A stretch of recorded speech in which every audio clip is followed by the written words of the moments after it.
It's your dorky friend Lisa. Welcome back to my channel. Again, this week we're talking about one of my favorite subjects, books.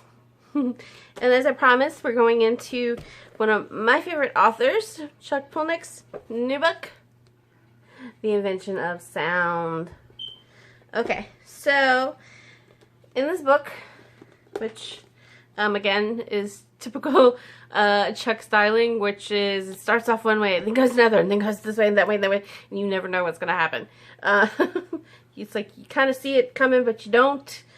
He's very elusive that way.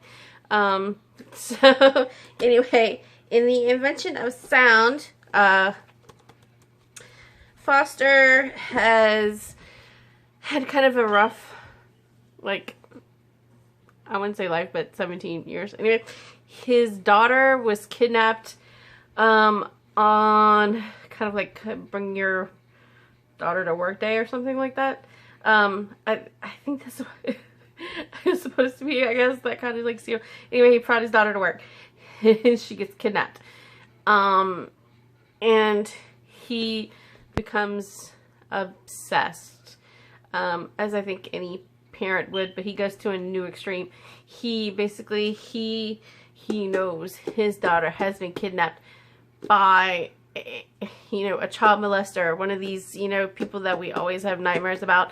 If you have kids that, we're going to get your kids and they're going to molest them and torture them to death, and it's going to be on the internet. And so it's like his deal. He's in a support group.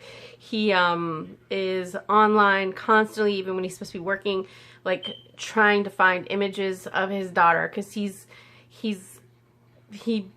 is obsessed. He thinks that's where he's going to find her, or at least find the person that did this to him, so he can bring them down.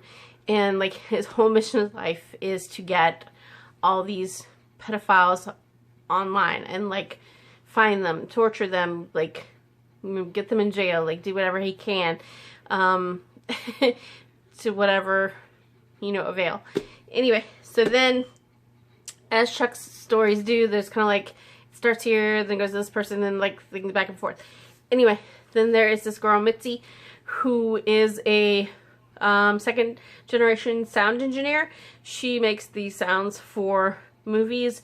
She is known for her scream sound effects primarily.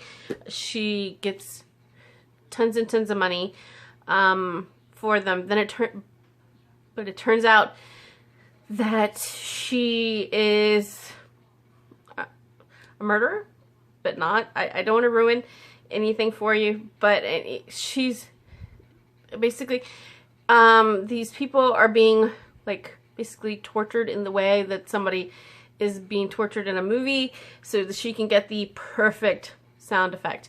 And she is in total dread, I guess, of her life. She's miserable. She's on pills. She's on alcohol. She's fucked up sex life. It's a whole big deal. Anyway, so Chuck is living Foster is living his best Avenger life, I guess you could say, and things aren't going so well. He's divorced, living alone, just obsessing. They make him do a fake funeral for his daughter, of course, which he's still obsessed that she's out there, or the killer's out there, and things are slowly unraveling in his mind. He gets sent a audio clip of a sound effect from a horror movie from back in the day, and he immediately recognizes the voice of the girl as his daughter, basically being tortured to death and asking for her daddy. So he's now obsessed in a different way of finding who made the clip, where did it come from, who sent it to him. He tracks down the movie, he tracks down the actress, he goes from there. Then a whole adventure happens, and with him and the actress and Mitzi, and it's a romp, as things always go. Chuck's books, like I said, are always a here and there, and there's backstories and things that like pops up.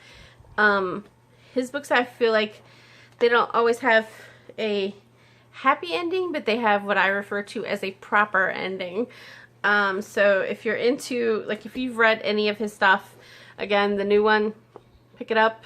I did. It's literally the it just came out, and Barnes and Noble. It's autographed. Anyway, so guys, again, I support him. Any of his work, I suggest reading it if you haven't. And again, guys, I'll see you next time. Down below, if there's anything you want me to read, let me know. Bye, guys.